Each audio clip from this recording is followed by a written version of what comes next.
Hey everybody, Greg Davis, SuperAffiliateRockstar.com. This is a different kind of video that I normally do. Normally I'm doing some kind of marketing video, trying to sell something or trying to teach people stuff. But today, this is a video I want to make. This is video is specifically for people that are suffering from a mental illness of some sort, especially bipolar disorder or depression. All right, so this is for them. And then also by extension is for everybody else, especially if you have a loved one that suffers from mental illness. And if you have more than 5 loved ones, then you probably know somebody that has mental illness. Whether you know it or not, or they might know it or not, because the last stat I saw that said 1 out of 5 Americans has some form of mental illness. So, but I primarily want to make this for people that are especially suffering from, like I said, bipolar disorder as well as depression, because those are two things that I'm very familiar with. And, I want to give you hope and, let you know that you can still not only survive, but you can thrive, even after battling and while you battle mental illness. So that's a primary reason. And also I have a secret, because I have been successfully, I have gone from literal straight jacket, all right, like straight jacket, all the way to now where, I've been pretty successful. I have several online businesses that have, generated millions of dollars. So I've been pretty successful, have a nice, lovely family, 2 kids, a wife, a nice home. So, I've, quote unquote, made it. But the thing about it is, like, a lot of people, especially online on social media, they see me now. They see, oh, this successful guy, Mr. 50K a day, all this stuff that people call me. That's, it's all good and everything. You see a success, but rarely do people talk about, what they had to go through to get to the successful point, and just what different things that, happened to them. And I've told, my story kind of from on stage, and webinars, different things like that, but never all of this stuff that I'm about to tell you. And unless you are like part of my immediate family, or maybe like 1 or 2 friends, you've never heard this. I've never revealed this information to anybody. But again, I really want to focus on helping people that have mental illness.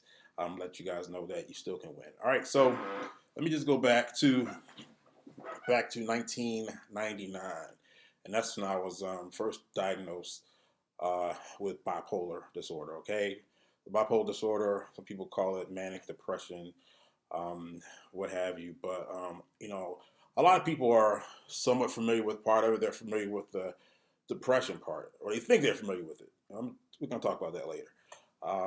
But not too many people are really know anything about mania. So back in 1999, I had what was called an acute manic episode. All right. Also, some people will call it a mental break. Some people call it a breakdown.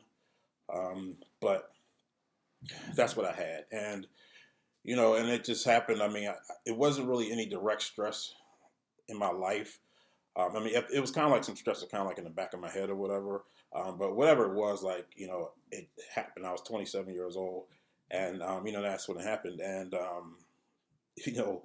like, I remember, the night where I really, really got like really manic, and the way I felt, it was like I felt every single emotion that you could feel all at one time. Okay, it was like a very powerful feeling. Actually, at first, when it first kind of happened, it was like I felt really good. It was like really, really good. I felt so good that I wanted to die. I wanted to die, and that's the thing about bipolar disorder is on both sides of it is death. All right, so if you don't, properly treat it, probably take care of it, you can die from a mental illness. You definitely can die from bipolar disorder. You definitely can die from depression. All right. So, but most people are familiar with kind of the depression part of dying, but with mania, it's dangerous as well. Because at that point, I felt like I wanted to die, just because like life, nothing else could be that good. It was like I was complete. I was like, this, it can't get any better than this. Um, but then it quickly kind of changed, and then I was just feeling going from really emotional to emotion to emotion, from anger to joy, tears, and laughter, and it was just like all like happening very rapidly, at this, kind of, together, and so that was the beginning of, when I had a manic episode, and so that first time, it was, in a way, it was kind of fun, being manic because, like, part of it is good. I mean, like, especially if you could actually maintain like this area just called hypomania, where you're like right just below, where you're going to be, kind of psychotic, or totally out of touch with reality. If you can stay in that state, I mean, like, it's really good. Like, I didn't sleep. I didn't need to sleep. I didn't sleep for like 8 days. All right, which is obviously not healthy, not good. But in your mind, like my mind was just racing. It was just racing. It was going so fast.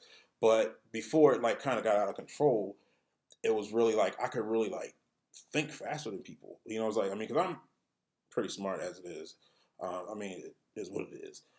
So, but when I was like, in that manic state, it was like I could outsmart everybody. The only person I could not outsmart was my fiance at the time, because she had been exposed to bipolar disorder, at a young age, and so she knew immediately like what was going on, and she could just, well, she knew me, so she could just, kind of see through it. But everybody else I had them fooled. I even went to see, a psychiatrist, and I convinced the psychiatrist that there was nothing wrong with me, even though I was, full blown mania. All right, so it was like, your mind just move a lot faster. You were very much sharper, but it gets to the point where you race so much that you're just out of control. All right, so I did a bunch of stuff. I mean, like, there's lots of different things that people do when they're manic. Most of the time it's like racing thoughts. Most of the time your speech is a lot faster. Some people have, like, my thing was like, it was, like I had really grandiose, um, the way I talked and the way I, thought and everything, because I was always like a really big goal oriented, want to make money type of person. So in my mania, it just was like really, exacerbated even more. Also spent a lot of money. That's a common thing. I spent a lot of money that really didn't have, which is a problem. Some people are very promiscuous. Luckily, I didn't have that problem. Um, but but it's just it could be all of those things. But I was all over the place, and um, I actually, be being threatened mostly by my future brother-in-law to, like, not be able to see his sister again. I grudgingly, checked myself into a mental institution, psychiatric hospital, and stayed there for like a week. Got on some medications, and trying to get me right. And then I got out of the hospital. Then, like, I immediately, like, the next day took off, jumped on a plane to Cincinnati, and just did all kinds of crazy stuff. But ended up coming back. Ended up seeing a psychiatrist, and ended up, um, getting prescribed some medication to take. And so I was taking that, and kind of got me back, kind of like, level. All right, so that was my first manic episode, and it was bad, but I mean, it got worse. So anyway, so this was maybe like, so, and mind you, this all happened, like, it started in May. So this is like basically the summer before I was getting married. I got married in September. So so it's pretty rough. I mean, and I have to give it all credit and praise to my wife, because like, people always talk about, loving somebody not just for the outside but the inside, and their personality, and loving how, the type of person they are and their personality and stuff. And so, but sometimes once you have a mental break, and you come back out of it, you're not the same person. And I wasn't the same person. I changed. And so I wasn't the person that she fell in love with, the person that she had agreed to marry. Um, well, I changed. I mean, I used to be a lot nicer. I used to be a lot more patient. I used to be, um, I just used to be a nicer person. Not that I'm not nice now, but now I just really don't take a whole lot of shit from people.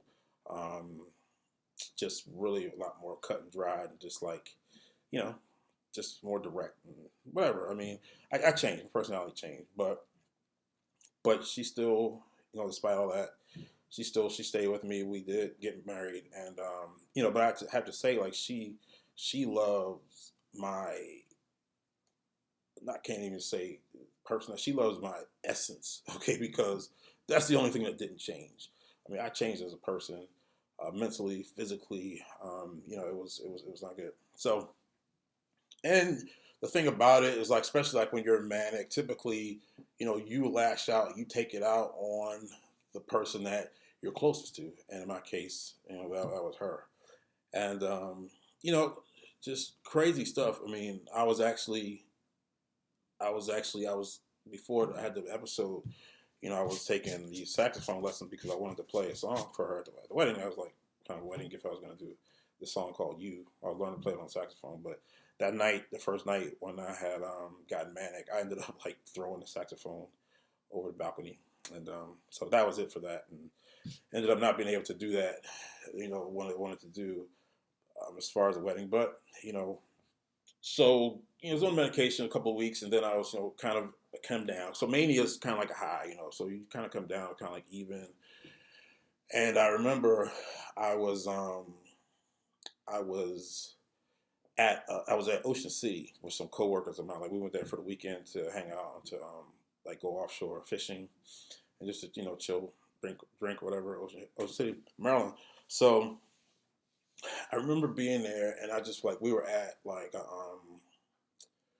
like a club or whatever, and I just remember, and then we went back to the condo we were at, and my friends, everybody was just laughing and having fun. I just remember like looking around, it's like everybody around me is having fun, everybody around me is happy, and I just like I felt like so detached from it, and I just was like, it was a feeling that I hadn't really felt before, and so I was like, I'm going back home. So I actually went home early, and you know, and that was the beginning of the depression.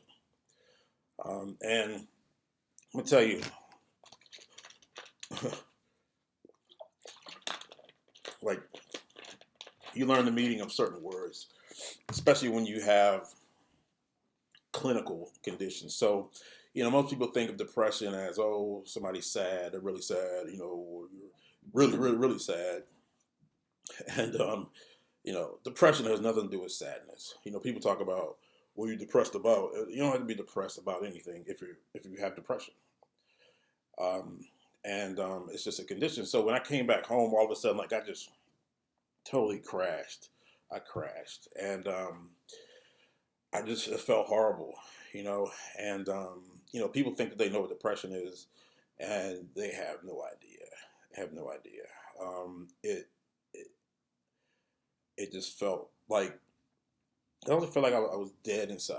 I felt like I was dead inside, and I didn't want to do anything. Eat. I didn't take a showers. I didn't shave. I didn't do anything. I didn't feel like doing anything. I didn't even want to have sex. Which is really unusual for me. So the only thing I wanted to do is I wanted to die. I wanted to die. That's what I wanted to do. And and it's just it's just a dark feeling. It's hard to explain. Um, but it's not even just like how you feel. Like your whole body slows down. It's like it's almost like you get heavier. Like you have like lead inside of you, your limbs and stuff, and you just feel so weighed down. And even my head, it felt like it was just like a like constant like pressure. Like I feel it sometimes. Like if I miss an antidepressant, like one day, like I'll start having that feeling in my head, and it's just a horrible feeling. It's just overall just mental anguish. It's just a horrible feeling. It's just bad. I really wouldn't wish it on my worst enemy. Um, and and this is the thing. Like people, a lot of people that commit suicide, are depressed, and not everybody that commits suicide, is depressed, but suicide is how you die from depression. Suicide is how you die from bipolar disorder because I think they told me when I was in the hospital, like 10% of people with bipolar disorder die. Okay, and so if you have some type of you have cancer or something like that. You have cancer, you die from cancer, like the cells and your organ stuff gets messed up, and you eventually die like that. If you have a heart attack, your heart stops, or you have restricted flow blood, whatever. And so that's how you die from heart disease. If you have diabetes, you have a way of dying. You die from that. Okay, well, the way that you die from bipolar disorder, the way that you die from depression is killing yourself. That's just how you die.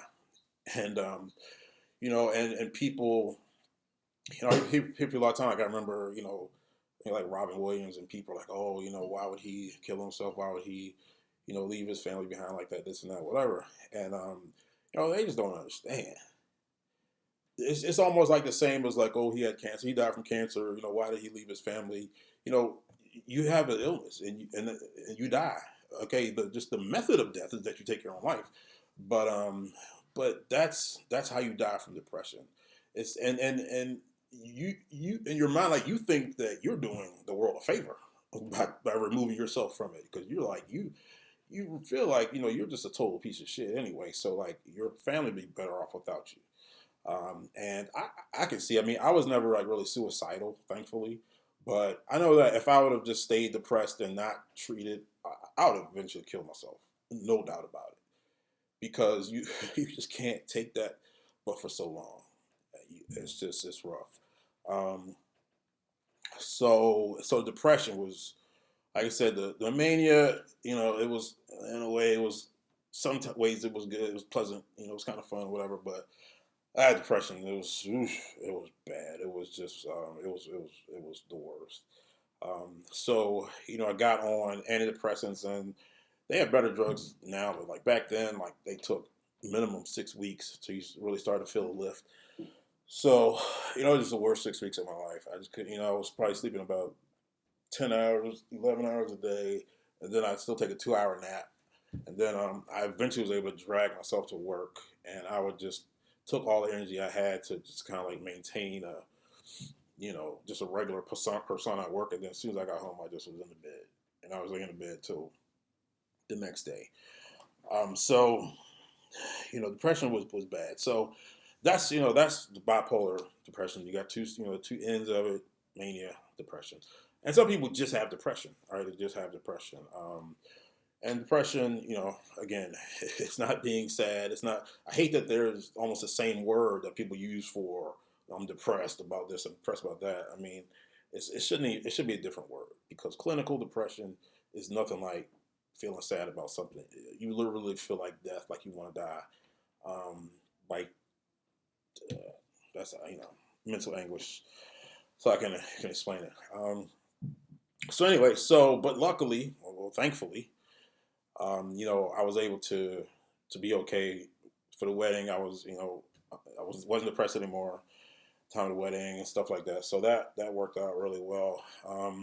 So a big problem with people with bipolar disorder, and depression, is that, I mean, the good news is that they're treatable. Okay, they're both treatable. I mean, like, some mental illnesses are not very treatable. Like schizophrenia, for example, is not as treatable as bipolar disorder. I mean, sometimes they can treat it successfully, sometimes they can't. So, I remember a psychiatrist telling me, like, you should be thankful that what you have is treatable, because some people don't. Um, because, when you have a mental break, like, you have to come back to reality, because you've literally lost touch with reality, literally. And so, I came back. I wasn't the exact same, but I came back. But some people never come back. Some people get psychotic, or they have that break, and they never come back. So if you are able to come back with medication, then it's a very good thing. So, but a lot of people, the main number one problem that I see people have is that they don't take their medication, and they don't take it as prescribed, and so they end up on this endless cycle of manic depression, mania depression, or just depression. And so, but the depression was so bad for me, like, it was no way I was not taking my medicine. I was like, I do not want to ever go through that again. So you ain't got to worry about me not taking my medicine. So I took my medicine. Everything was cool. But then, like, 2 years later, I was having like a lot of stomach issues, and it was irritable bowel syndrome. It was really bad. So I ended up going to this naturopath doctor. So this is the thing. Like, somebody says, you know what, you don't need to take drugs for your mental illness. You can take these herbs, you can do this, you can do this naturally, blah blah, whatever. Don't listen to them, because taking that advice cost me about 3 years of my life, right? And I'm gonna tell you exactly how. So anyway, so I went to this naturopath doctor, and he was like, "Yeah, I think the drugs might be the thing that's causing your problem. So why don't you stop taking them, and then I'll give you some other stuff, some herbs or something that you can take to control it." And so at that time, my stomach problems were so severe. I was like, "Whatever, I'll try anything." So I tried it, and then about 2 months later, I got manic again. And this time was a lot more destructive than the first time. This time I was, I remember going to the bathroom, looking in the mirror, like I'm back, like this, this whole thing. And so this time, again, it was grandiose, just thoughts and everything. And I was the Black Bill Gates, and so I was had all these huge plans to make all this money on the internet, and this is like 2002, so it's relatively a little earlier on the internet, making money on the internet stuff. And the second time that I got manic, it was really bad. I mean, the thing about mental illness is that it's like if you hurt your leg, if your leg is injured, you're on crutches, people can kind of see that. Even if you have anything that's physically wrong with you, there's normally something physical that they can see or that you can point to. Is like, yeah, this is hurting me, blah blah, whatever. But with mental illness, if it's something wrong with your brain, it's exhibited by how you act. Okay, and so it's like it looks like me, but it's not really me. Okay, so that's kind of like how this. One of the main things that makes mental illness a little different. But the thing about it is that all parts of the bodies have different things that can go wrong. I mean, we're human, and the body is just stuff happens. Diseases and sicknesses and different things like that. And that goes for your brain too. Stuff happens to your brain. Like that, your brain gets sick. Okay, but when your brain gets sick, it's exhibited through through how you act, and people think that you're just acting a certain way, and you're really acting that way because you're sick. All right. So second time I had manic, man, I did a lot of stuff, a lot of dangerous stuff. And the other way a lot of people bipolar disorder dies because they do stupid stuff. Like I was doing, and I was, with people that I would have never hung around with in my right mind. I was in situations I would never have been in my right mind. I did stuff, man. I don't know what statute of limitations are to certain things, and I don't know who's watching this thing, so I can't really get into a lot of stuff that I did. But it was stuff. It was very dangerous stuff that I would have never done. Um, but that second time, it was really bad, and it was really bad for my wife because she was really trying to help me, and I didn't want help. I wasn't trying to go in the hospital. I wasn't trying. I was having fun being a Black Bill Gates. I liked just because again, like I could fool everybody else, like the people I was with, and these people in the street and everything, people I was hanging with, like they just thought I was just so brilliant and everything, and I could just like really do anything I wanted with them. But my wife, she knew, she could see through it, and so she was always the enemy. And so anyway, well, like I was not really trying to go to the hospital. I wasn't trying to get well or anything. And so finally, like she was able to, I guess, get something with the courts or whatever and the police to finally, force me to come to go to the hospital. And prior to this, you know, yeah, the police had actually come by. And I just have to say this. I mean, because I really I don't like the police. I mean, I hate the police really. Actually, I mean, not like individual policemen, but just the whole thing as a whole. I just don't like them at all. Um, and rarely say anything positive about them because there's not a lot of positive that I've seen to say. But I will say this, because the thing about it is like the police are like the front line to mental illness and and dealing with it. If they are properly trained to deal with it, then it works. But a lot of cases, times they aren't, and it doesn't work. And you've seen people get killed by the police that were that were mentally ill and that were acting erratically or whatever because they're mentally ill, and some of them got shot, especially if they're black. But I have to give it to this is Atlanta. I had to get to Atlanta Police Department. Thank you for not shooting me, because I definitely was asking for it. I mean, I wasn't asking to be shot, but I was definitely. I mean, when the police first came, I like lit a blunt in front of the car. I was blowing weed smoke in his face, like I didn't even care. Um, yeah, I mean, like Black Bill Gates, like he didn't give a fuck. I mean, like even me, like I say that right now for myself, but he really didn't, you know. Um, and so glad, and when they actually came and got me and to take me to the hospital, I mean, I was not cooperative. I mean, it took like a bunch. It took like maybe 6 cops, and handcuffs weren't working. They had to put me in a straitjacket. They put me in a straitjacket and took me to the psychiatric ward hospital, and then and they had to give me antipsychotic drugs to like calm me down and make me kind of go to sleep because I was just like totally out of control. So so the police definitely did their job then, and they here I am. They didn't kill me, so so that was good. But yeah, but this particular episode was bad. I mean, I spent a lot of money. I was and it was just like, I mean, like for instance, like I would go to the liquor store and I would buy like four, half gallons of Hennessy, which at that time maybe like $80 a pop.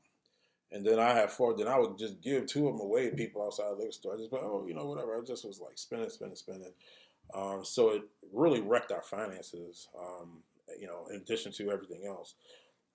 But eventually went from this hospital, psychiatric ward, to a, a mental hospital, or psychiatric hospital, and stayed there for a while. And again, got the drugs back and, kind of, got back on track after that.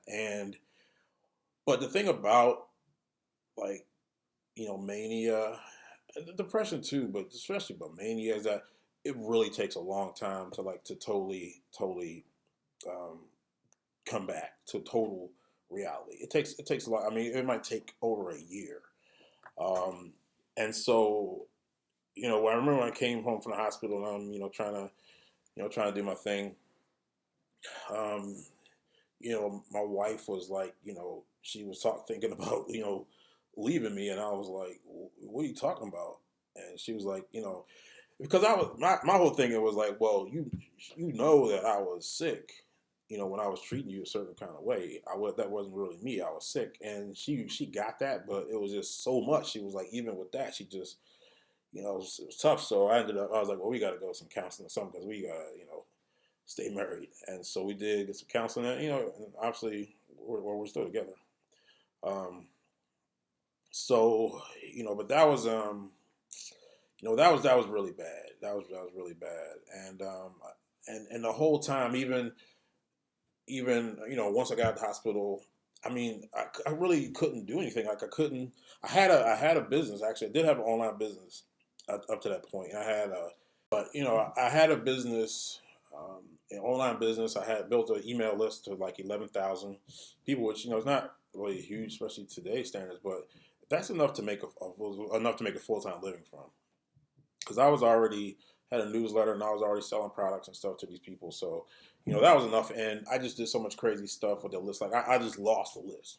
I mean, I burned a lot of bridges. I really, ruined a lot of relationships, ruined my reputation to, certain people, just because, I was sick, and I didn't know what I was doing. It really wasn't me, but to them it was me, so, so it was pretty destructive. And then the other thing, so like, but even once I got home, was on medication and everything, and like I said, it takes a long time to come down. So I'm trying to get a job, and I'm in an interview, and I'm still talking about my own business. When I'm like, they're trying to like give me a job, and I'm talking to them about what I'm gonna do outside of my job, and so obviously I didn't get hired. So yeah, I would say like from 2002 to 2005 was really just it was just gone. I couldn't work my own business. I wasn't really in shape on my own business. Couldn't get a job. So, like I said, it took a while. It took a while to come down.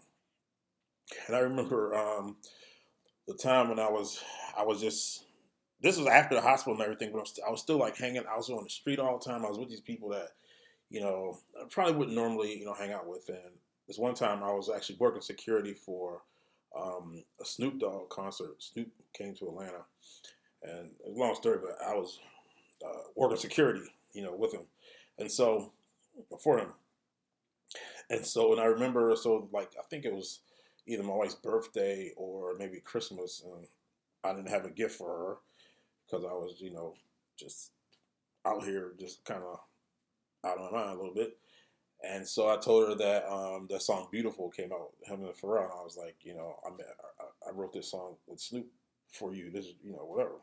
And so she's like, what are you talking about? Like, where's the money? This and that. And I'm like saying, oh well, I had to give up my first hit. I had to give it to them, but the second one, I'm gonna get paid and everything. And so it's like one of those things where like, I guess because maybe if I said it enough times, I kind of started to believe it, but I actually really believed it. And I remember the one friend I was with, he was like, when did you and Snoop have time to do this? Was it on stage when he was, rapping?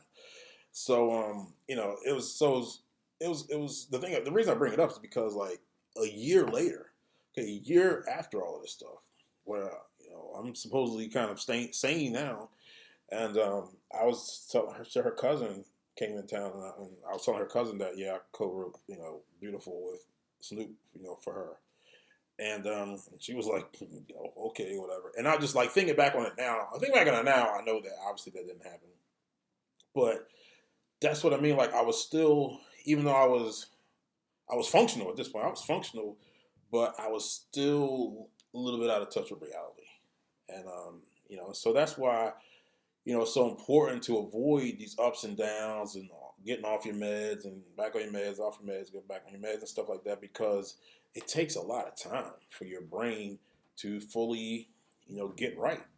Um, you know, so anyway, so that was the second episode, and thankfully depression wasn't too bad after that. Actually, I don't even think I really got that depressed after that one. So after that, I was like, I don't care what anybody says. Take my medication as prescribed, and and I did. And the thing about the medication is that it's not like the doctor can just write you a prescription and be like, okay, here you go. I mean, for one thing, it's a cocktail. I had to take mood stabilizers. I had to take, and antidepressants. Also had to take, anti-anxiety medication because I had anxiety as well. So, and that's another thing. Another one of those words that you really don't know the meaning of until you experience it in the clinical sense. Okay, because anxiety, like real for real, like clinical anxiety is just, it's just the worst. It's not. It's not like what people think. Oh, what are you anxious about?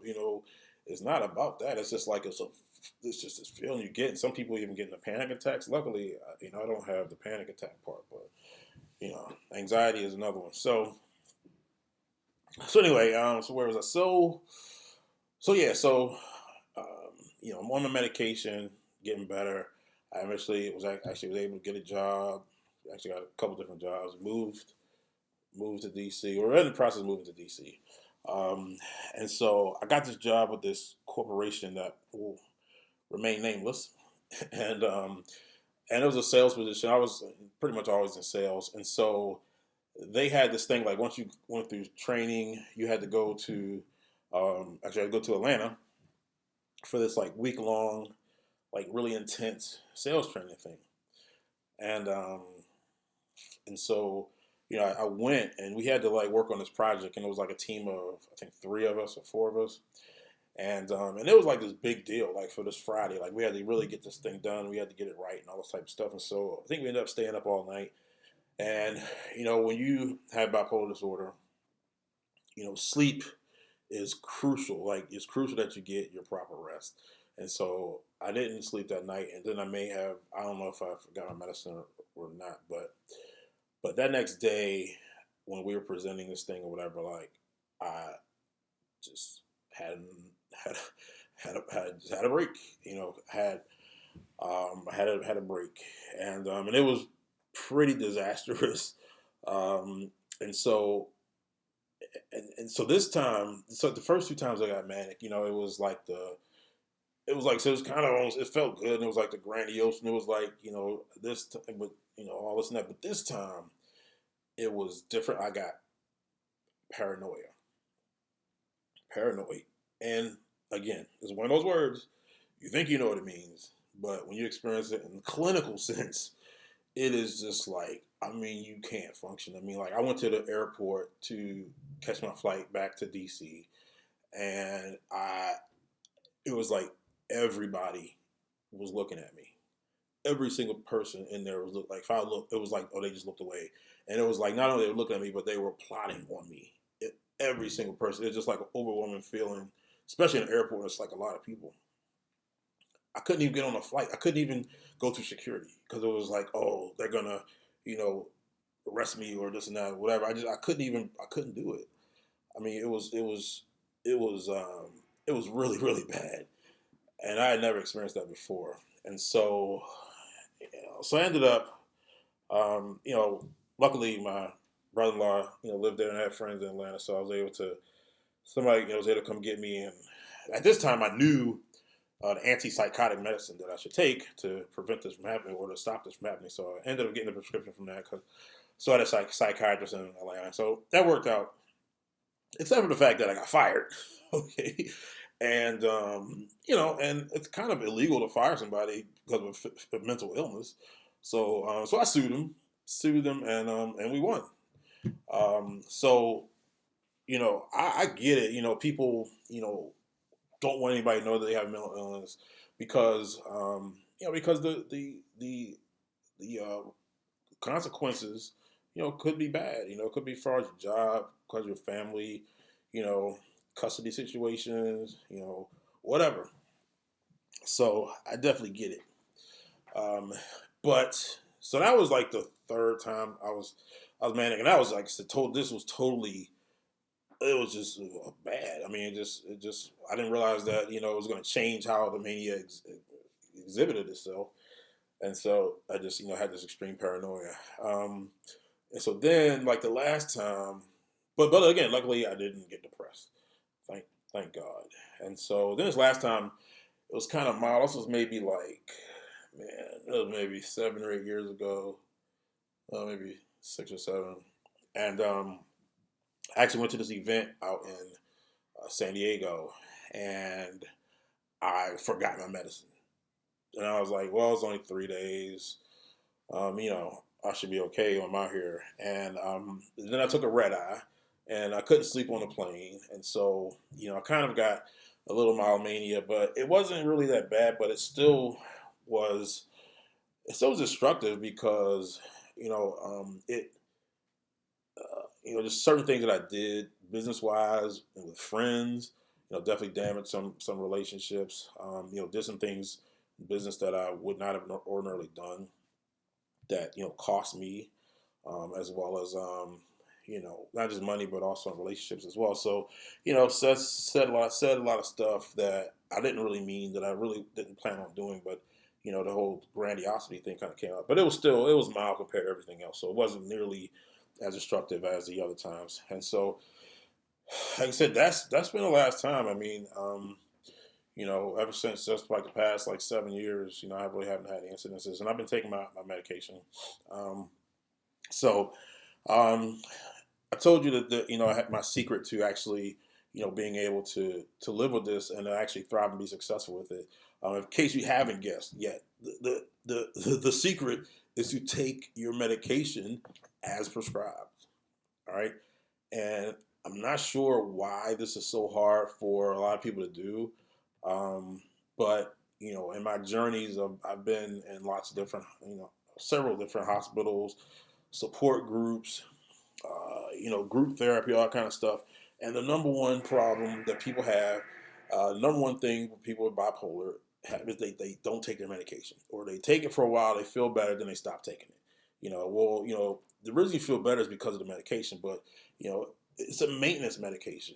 I mean, basically, after I was first diagnosed, I mean, they were like, look, you have to take this stuff for the rest of your life, pretty much. And I didn't really like it at the time, but the the consequences of it, the other side was worse. Not really being able to really live a functional life. And thankfully, most of the bad episodes that I had, all happened before I had kids. So that was definitely a plus there. I mean, now I have even more responsibilities. I have, my family, I have business, I have people that work for me, that are dependent on me in the business for their livelihood. So, I can't really afford to go through, these episodes and not be functional and stuff like that. I just can't do it anymore. So, but I don't understand why so many people, and I mean people like me that take their medication as prescribed. I'm in the minority, unfortunately, and I don't understand what the problem is. I mean, I know people that if you just don't want to take any kind of medication, period, these people that are all natural and stuff like that. Even though, like I take lithium, lithium is a kind of a salt, so it's natural. So it's not even all about just being a bunch of chemicals and stuff. Um, but there's so but I kind of get that. Okay, you don't want to take any kind of medication, but I have some people that I know that they'll take medication, like they have high blood pressure. They'll take their high blood pressure medicine like without fail, but they only want to take their other medicine, the brain medicine, when they have to do something, when they think they have to think, when they're taking a class or something like that. And like, you need your brain to be functioning properly all the time. And so, and I've just seen it over and over and over again how these people, this endless cycle. Okay, I feel better. Stop taking my drugs. Oh, going manic again, depressed. Because when you're depressed, that's when you're like, okay, I'm gonna take that shit. I'm gonna take that shit now, because it's very unpleasant, and you don't want to, feel that anymore. Um, but I mean, because here's what's going to happen. Here's what ends up happening. If you don't take the medication that's prescribed, a lot of people you'll end up self medicating. Okay, a lot of people end up self medicating. Okay, a lot of these people, that's alcoholics and drug addicts. Got that way because they're using those alcohol and drugs to treat their mental illness. And the street drugs and the alcohol does not work as well as the regular drugs are prescribed. Trust me, I've tried. I mean, and even on the medication, I mean, I still self medicate a little bit because I drank a lot, a lot. And once I stopped drinking, I had to adjust on my medication. I had to take more because especially the anxiety stuff, because the drinking was kind of quelling it, not as well, but it had a lot of other side effects, with it. It's hard to be functional when you're drunk all the time. So, the medication works a lot better. But a lot of people self-medicate. It's not a good thing, especially when you're, using dangerous drugs, like, and I mean, it's a big problem. And so, and the other thing is that, a lot of people that are homeless, a lot of them are homeless because they have a mental illness. I mean, the stuff can go bad. And some of these people, were successful at one time. But, when you are constant, one is constant up and down, up and down of insanity, it's hard to keep a house, hard to keep a job, And so if I can tell you one thing, because look, I just told you how I came from straitjacket. All right. I mean, being so crazy that 6 cops had to cuff me and then put me in a straitjacket. To being a successful entrepreneur, having several online businesses, to generating millions and millions of dollars over the years. The thing that got me from there to there is taking my medication as prescribed. Okay. And I've just seen the total devastation in a lot of people that just have refused to take their medication, and it's stupid. Like, why not? Why won't you take a pill, these pills every night so that you can maintain your sanity? I mean, it sucks. It sucks that you have to take a pill to maintain your sanity, but it is what it is. At least you can be sane, okay? And you can't put a price on your sanity. All right, I've been insane. I've been sane. I've been insane. Okay, sane is better. All right. especially when you're trying to raise a family and have a business and stuff like that. So please, please, please, hopefully if this helps one person, that I have people in my family, I have people close to me that I can't convince to take their medicine on a regular basis as prescribed. But if you only do it, if you do it, to me, that's the only way that you can, just be on that path to really living, a prosperous life. Because your mind has to be right. Okay, you can't be operating out of mania or depression. You can't do that and still live a productive life. You just can't. It doesn't work. All right. So, and again, there's nothing to be ashamed of. There's nothing to be ashamed of. I mean, you have these Hollywood people, you know, like Britney Spears had it. Like Kanye has it. I mean, like, and you can always tell because when somebody's in the hospital, it's like, oh, he was suffering from exhaustion. It was dehydration and exhaustion. But anytime you hear the exhaustion, they're bipolar. They're exhausted because he didn't sleep because he's manic. And it's not all bad, bipolar. I mean, to me, honestly, I think that a lot of extremely creative people, are bipolar. You have these mental breaks. I think sometimes if you really get to the heights of achievement, of creativity, especially, I don't know. It's hard to explain, but there's a lot of really artists and really prominent people, entertainers and stuff like that, that have been bipolar, and a lot of them feel as though the disease kind of helped them. And if there was a way that you could control it and keep it under control, and the mania part, I mean, you'd be Superman or Superwoman, and so it's absolutely useful. But the problem is you can't control it.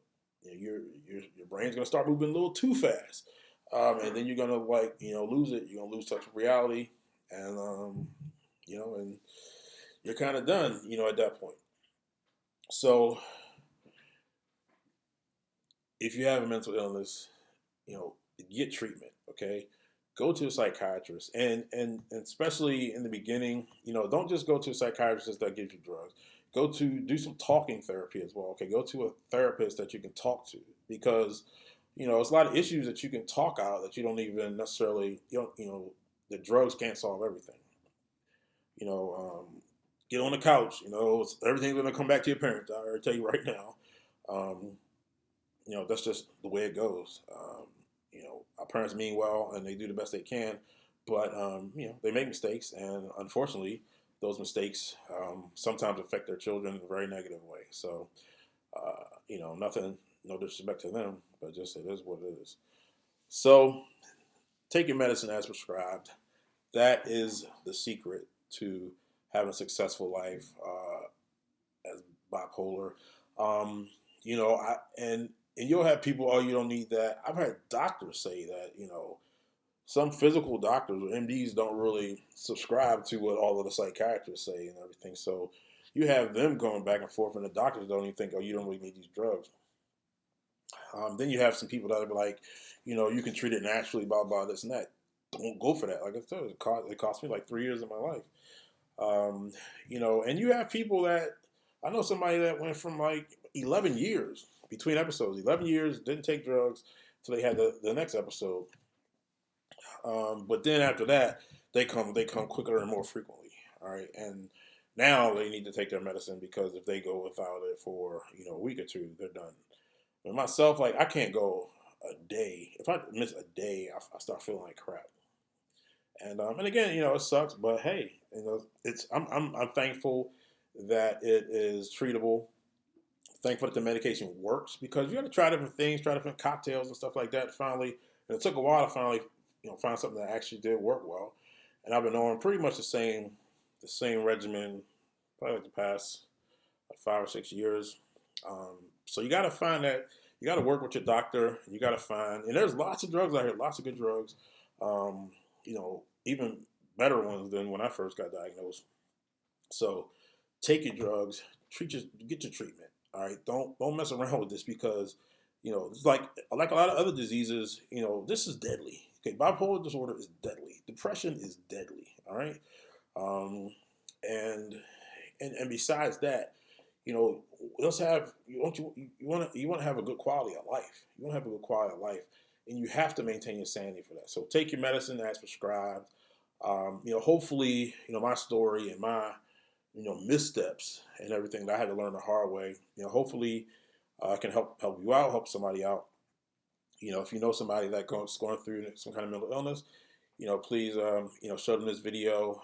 And, the best advice I can give you is to take your medication as prescribed. Okay, it will save your life, not even just to live, but if you really want to thrive and you want to be successful and just do the things that you really want to do, you have to do it. Because if you don't, then you're literally not going to be in your right mind, and you're not going to make the right decisions, and your life is just it's going to be fucked up. I mean, I just can't even sugarcoat it. So please take your medicine as prescribed. Hopefully hopefully this helps somebody. Thanks for listening. Thanks for watching. And that's all I got. Peace.